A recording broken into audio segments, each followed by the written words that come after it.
인트로 용서, 참된 사랑의 가장 어려운 길. 안녕하세요. 여러분, 노인 솔로몬입니다.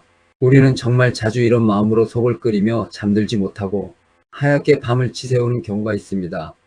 내가 그렇게까지 했는데 어떻게 나한테 그럴 수가 있지?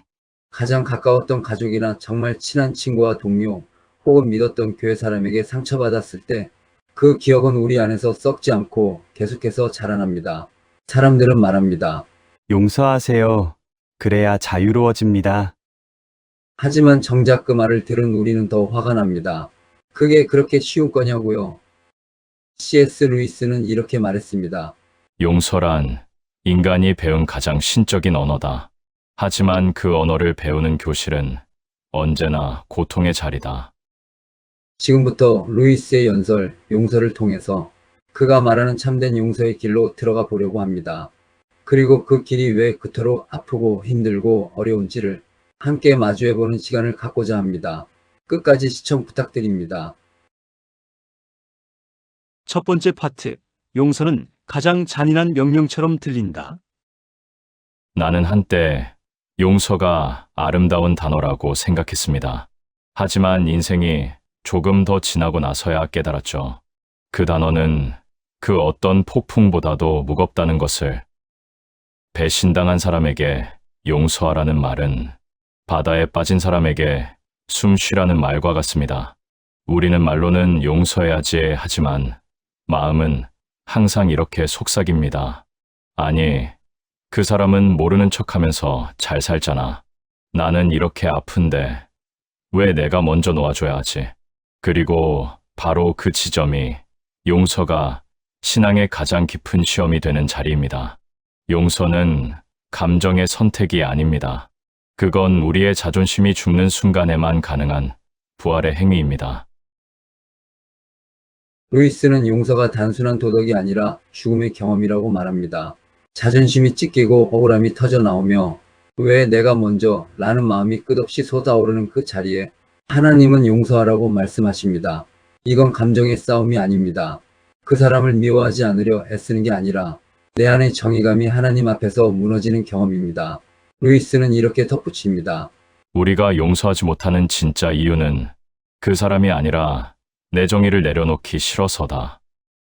당신이 느끼는 그 분노, 그 억울함, 하나님은 그걸 부정하지 않으십니다. 다만 그 무게를 당신 혼자 지지 말라고 하십니다. 두 번째 파트, 자기 자신을 용서하지 못하는 자의 교만. 나는 자주 하나님께 용서를 구하면서도 내 마음속에서는 여전히 나 자신을 정죄하곤 했습니다. 난 도저히 자격이 없어. 이 죄는 평생 잊을 수 없을 거야. 그런데 어느 날 문득 깨달았습니다. 그건 겸손이 아니라 교만이었습니다. 하나님이 용서하셨다면 그분의 판단이 내 판단보다 크지 않겠습니까?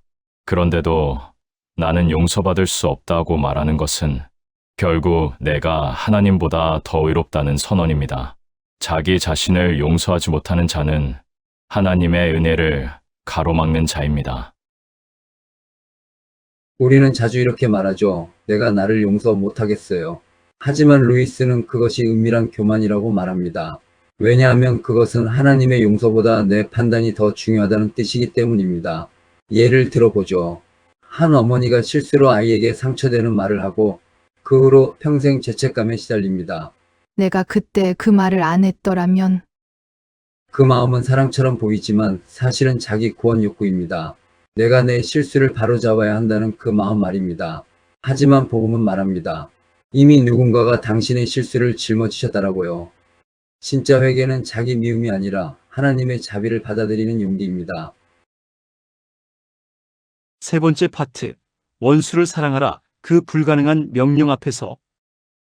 나는 원수를 사랑하라는 명령을 들을 때마다 한 가지 질문을 던집니다. 정말 그 사람을 사랑해야 합니까, 주님?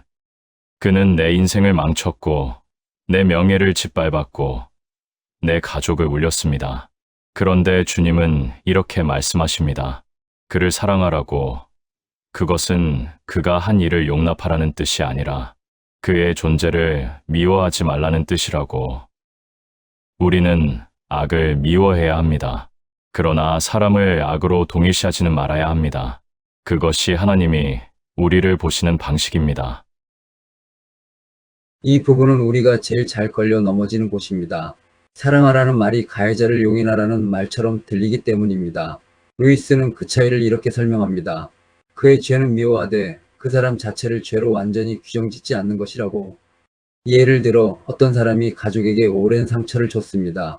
술에 취해 폭언을 일삼고 경제적으로도 파탄을 냈습니다.